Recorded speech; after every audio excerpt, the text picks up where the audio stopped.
स्वागत है आपका 18 नाउ स्वदेश में। खबरों की शुरुआत एसबीआई के जून तिमाही नतीजों की खबर से, जो कि अनुमान से कमजोर रहे। एसबीआई का मुनाफा करीब 7% घटकर 6070 करोड़ रुपया हो गया है। वहीं एसेट क्वालिटी में मामूली सुधार हुआ है। नतीजों पर स्टेट बैंक के चेयरमैन ने क्या कहा, सुनते हैं उसका एक अहम हिस्सा। स्टेट बैंक ऑफ इंडिया का ऑपरेटिंग प्रॉफिट करीब 33% कम हुआ है इस क्वार्टर, और उसमें जो मेजर रीज़न रहा है वो रहा है ट्रेडिंग जो मार्क टू मार्केट लॉसेज रहे हैं, उसकी वजह से इस बार प्रॉफिट पे थोड़ी सी मार पड़ी है। हमारे पास इस पर और जानकारी के लिए और बातचीत करने के लिए हैं एसबीआई के चेयरमैन मिस्टर दिनेश कुमार खारा।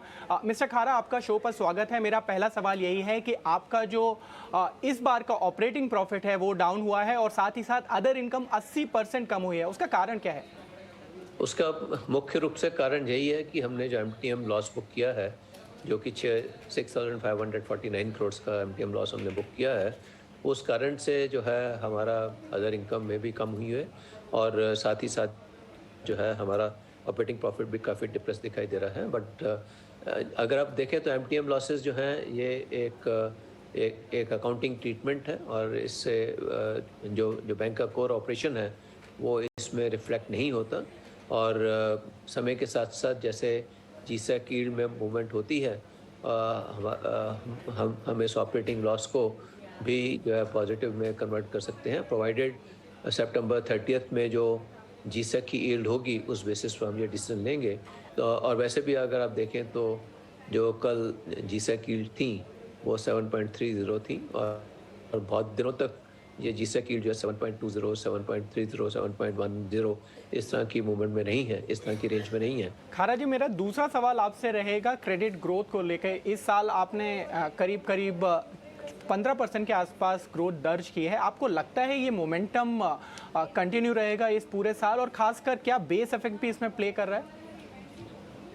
मेरे को आशा है, क्योंकि कारण ये है कि अगर आप जो प्राइसेस देखें तो वो ऑलरेडी जो है कुछ 90 की रेंज में आ चुकी हैं और उसके चलते हुए जो कि जो है एक समय में 109, 110, 115 इस तरह की रेंज में थी।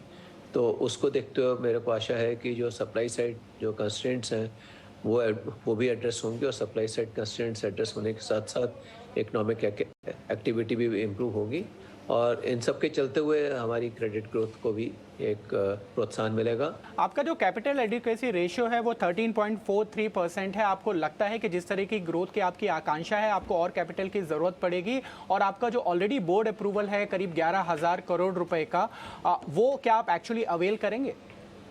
बिल्कुल, हम लोग जो है 11,000 करोड़ रुपए का जो हम 81 और 82 का हमें अप्रूवल मिला है, तो उसमें जो है हमें 2,000 करोड़ का हमारा 81, 82 का रिडम्पशन ड्यू है जो, और उसको अगर नेट ग्रोथ देखते हैं हम इस बॉन्ड के माध्यम से तो वो 9,000 करोड़ के करीब है।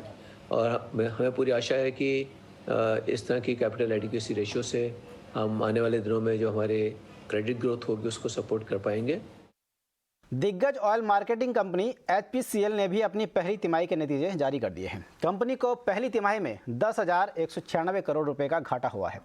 पिछले साल की पहली तिमाही में कंपनी को 1,795 करोड़ रुपए का मुनाफा हुआ था। वहीं कंपनी की बिक्री 77,308 करोड़ से बढ़कर 1,21,000 करोड़ के ऊपर पहुंच गई है। कंपनी की औसत ग्रॉस रिफाइनरी मार्जिन $16 के ऊपर हो गई है। पहली तिमाही में घाटे की सबसे बड़ी वजह ऊंची क्रूड कीमतें हैं और सरकार के दबाव की वजह से ऑयल मार्केटिंग कंपनियां पेट्रोल डीजल के दाम नहीं बढ़ा पा रही हैं। इस वजह से कंपनी का घाटा ज़्यादा दिख रहा है। जल्द ही आपके लिए एक और अच्छी खबर आने वाली है।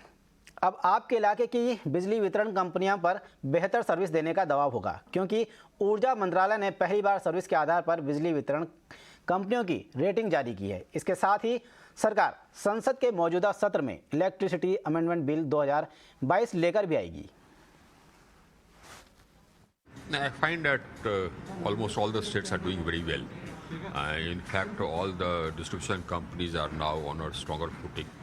We reviewed the progress of the revamped distribution sector scheme. We also reviewed the various reform measures which the states have to take, and all these reform measures are on track. I am happy with the progress. देश और दुनिया में हीरे की popularity इतनी है कि हर किसी को इसे पाने की लालसा रहती है, लेकिन वक्त के साथ अब नेचुरल डायमंड की जगह अब लैब में बनी डायमंड की लोकप्रियता तेजी से बढ़ रही है। दरअसल रूस यूक्रेन युद्ध के बाद से रफ डायमंड की सप्लाई में आई कमी से डायमंड मैन्युफैक्चरर्स का फोकस लैब डायमंड पर और ज़्यादा बढ़ा है। नेचुरल डायमंड से कितना अलग होता है lab diamond, purity, certification, resale value, तमाम मुद्दों पर 18 नाउ स्वदेश ने पड़ताल की और ये जानने की कोशिश की कि कैसे लैब में डायमंड बनाया जाता है। देखिए हमारी खास रिपोर्ट।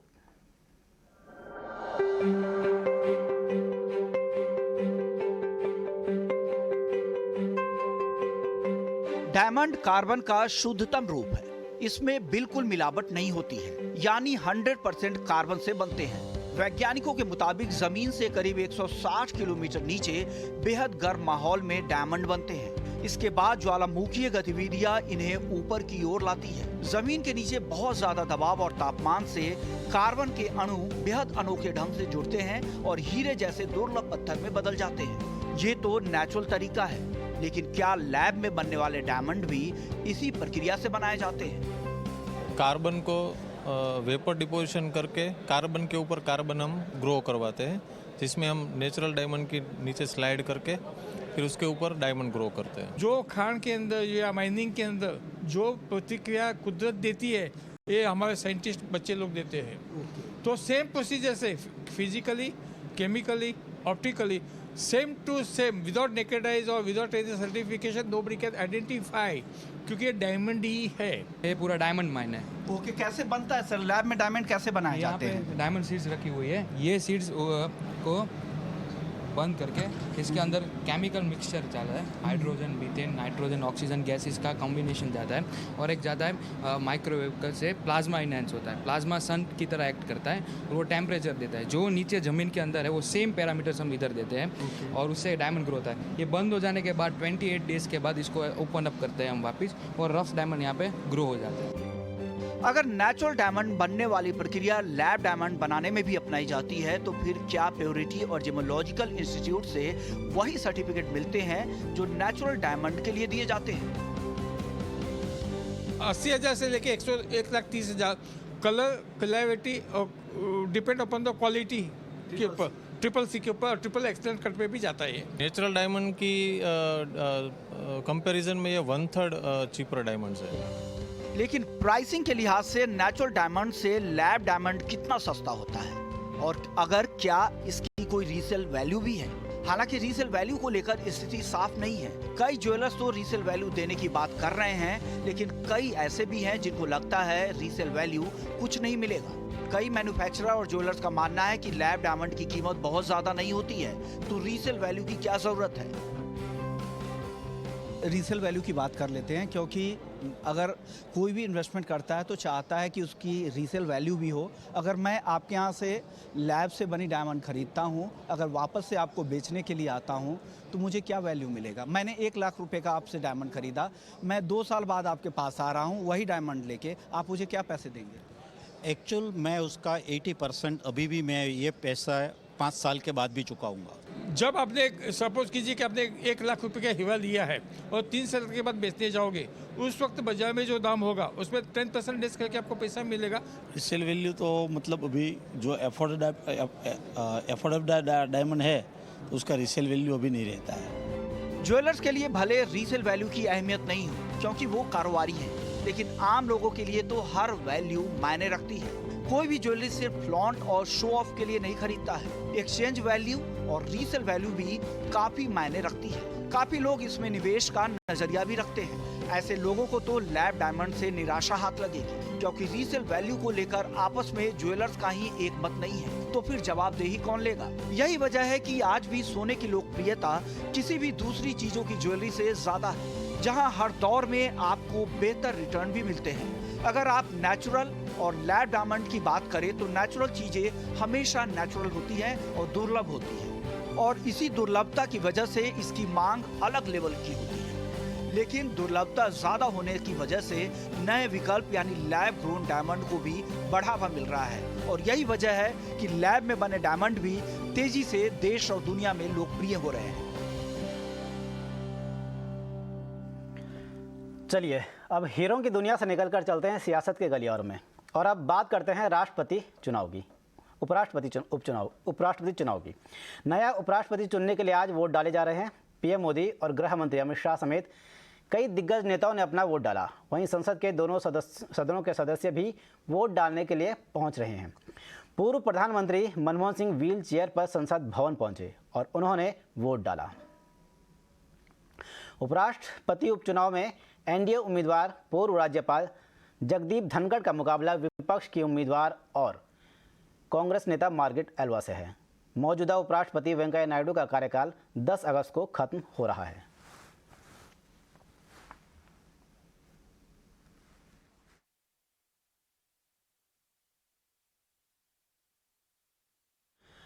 पात्रा चौल घोटाले मामले में ईडी शिवसेना सांसद संजय राउत की पत्नी वर्षा राउत से पूछताछ कर रही है।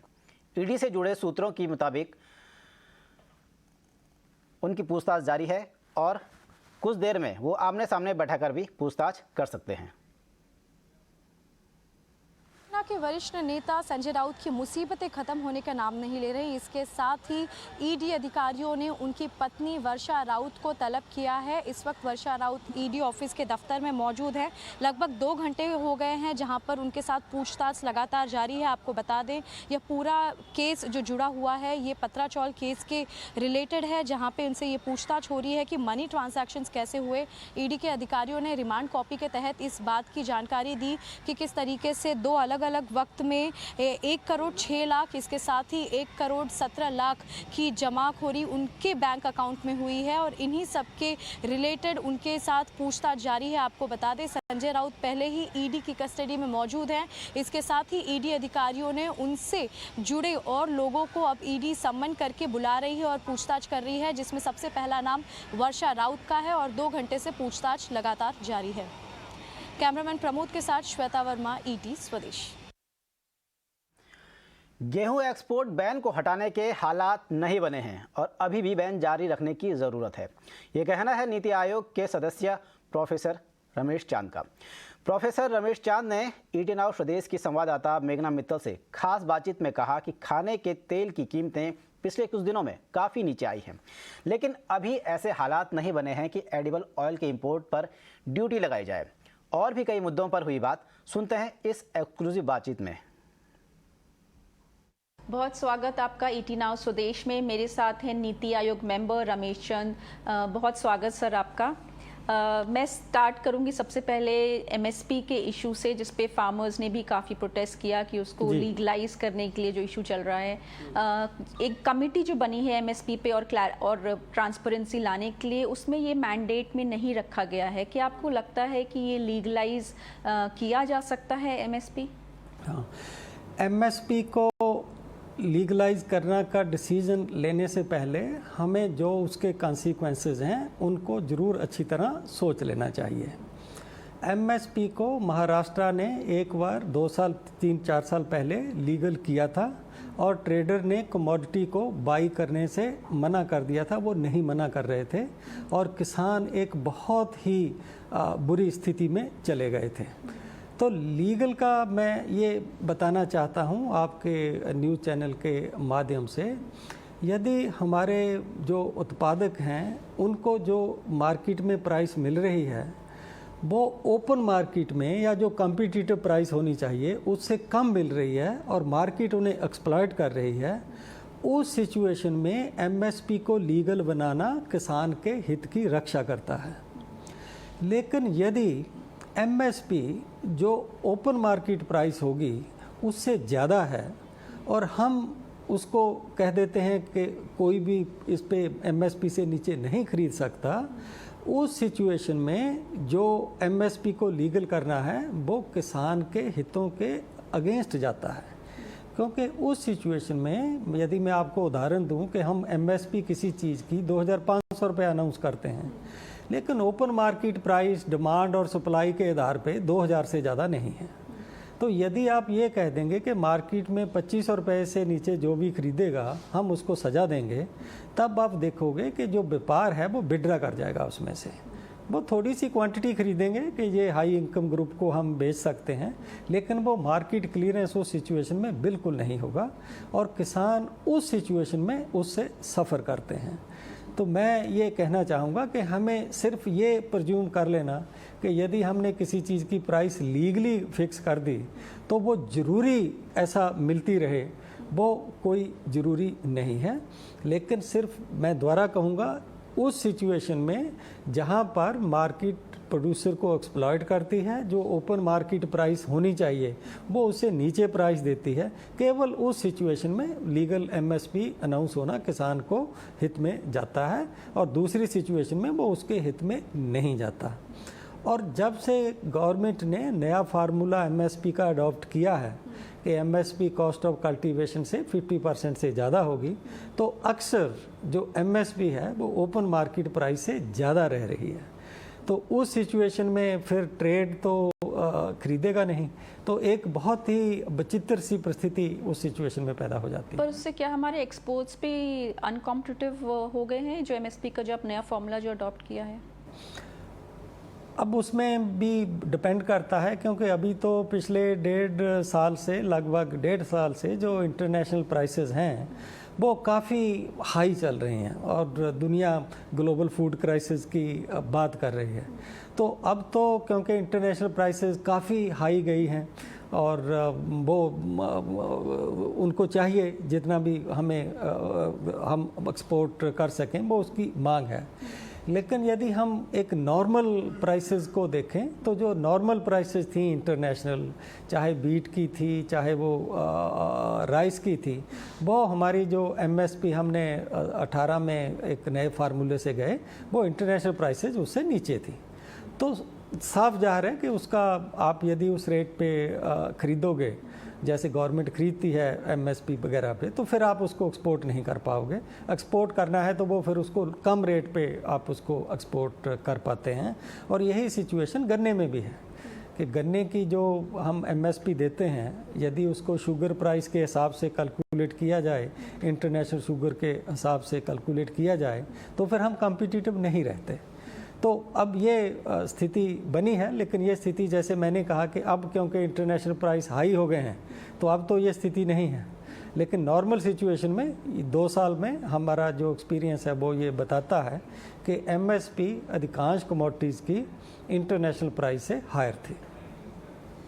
काफ़ी फार्मर्स का ये भी कहना था कि एमएसपी गवर्नमेंट कर देती है निर्धारित, लेकिन उनको मिल नहीं पाती है क्योंकि उतना कवरेज नहीं हो पाता है और जो गवर्नमेंट की जो कॉस्ट है वो भी काफ़ी बढ़ जाती है फिजिकल प्रोक्योरमेंट की वजह से। तो क्या इसका सलूशन निकाला जा सकता है?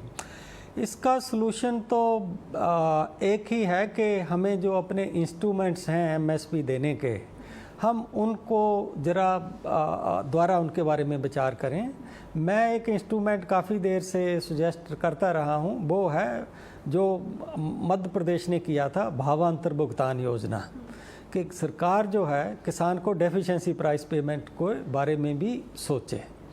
और इसको केंद्र सरकार ने एक्सेप्ट भी किया और पीएम आशा स्कीम के अंतर्गत स्टेट्स को उन्होंने कहा है कि कोई भी स्टेट्स यदि प्रोक्योर नहीं करना चाहती तो वो मार्केट की प्राइस को नोट करे और यदि किसानों को एमएसपी से नीचे मिलती है तो 25% प्रोड्यूस तक वो उसको डेफिशिएंसी प्राइस पेमेंट दे सकते हैं और वो खर्चा जो है वो केंद्र सरकार जो है उसको जो है बियर करेगी।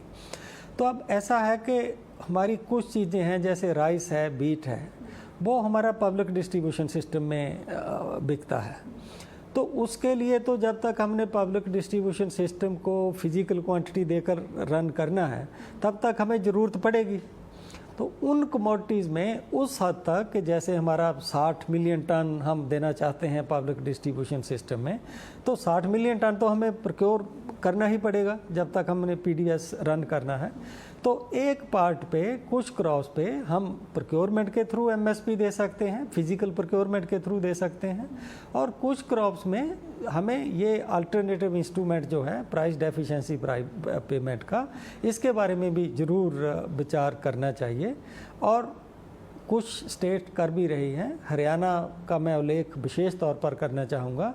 वो लगभग 20-21 कमोडिटीज़ में प्राइस डेफिशिएंसी पेमेंट कर रहे हैं, और उनमें ज़्यादातर सब्जियां और फल हैं, लेकिन वो अभी इसमें जो है बाजरा में भी किया है उन्होंने पिछले सीज़न में, और वो बिल्कुल ठीक ठाक चल रहा है। तो हमें दोनों इंस्ट्रूमेंट्स की जो है इसकी ज़रूरत पड़ेगी यदि हम एमएसपी को व्यापक और हर जगह इंश्योर करना चाहते हैं।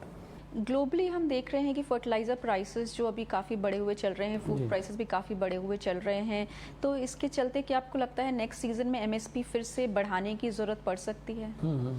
अब जो ये सीज़न है इसकी तो एमएसपी पहले ही, क्योंकि वो सोइंग के समय कोशिश की जाती है कि सोइंग से पहले उसको अनाउंस कर दिया जाए, तो वो जून वगैरह में जो है एमएसपी जो हमारी खरीफ फसलें अभी सितंबर अक्टूबर में कटेंगी उनकी हो चुकी है।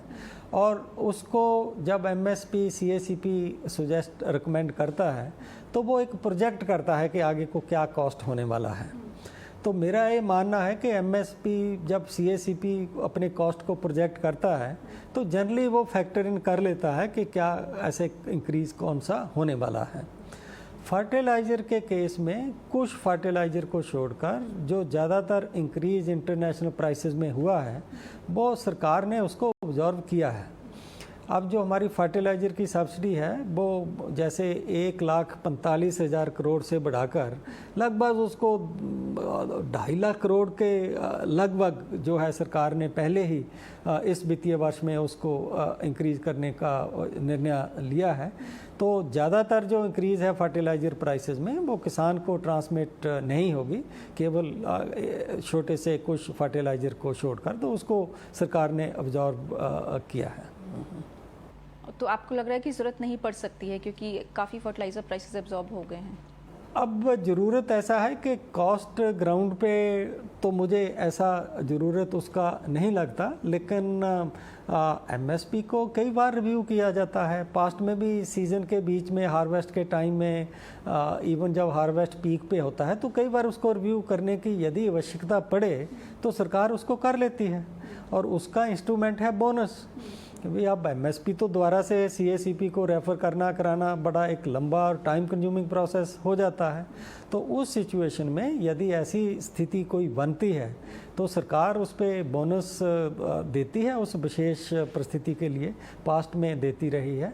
तो यदि इस तरह की कोई परिस्थिति उस समय बनती है सितंबर, अक्टूबर, नवंबर के महीनों में, तो सरकार उस स्थिति में विचार करती है, और मेरा पूरा विश्वास है कि यदि ऐसी सिचुएशन क्रिएट होती है तो सरकार विचार करेगी। डोमेस्टिक प्राइसेस को कंट्रोल करने के लिए वीट एक्सपोर्ट्स पर भी बैन जो है वो अभी लगा हुआ है, तो क्या आपको लगता है अभी हम इन्फ्लेशन थोड़ा सा कम होते हुए देख रहे हैं पिछले महीने में, तो क्या ये कंटिन्यू रखना चाहिए अभी?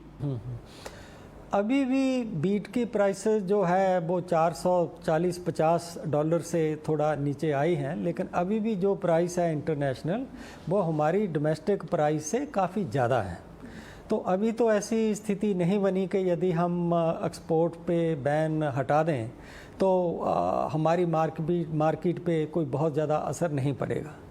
उसका एक और कारण भी ये है कि इंटरनेशनली इस बार इतनी ज़्यादा बीट हेल्ड अप हुई है रशिया में और यूक्रेन में कि यदि मान लो हम एक्सपोर्ट बैन हटा देते हैं तो ऐसा नहीं होगा कि बीट का एक्सपोर्ट 4-5 मिलियन टन पे बंद हो जाएगा।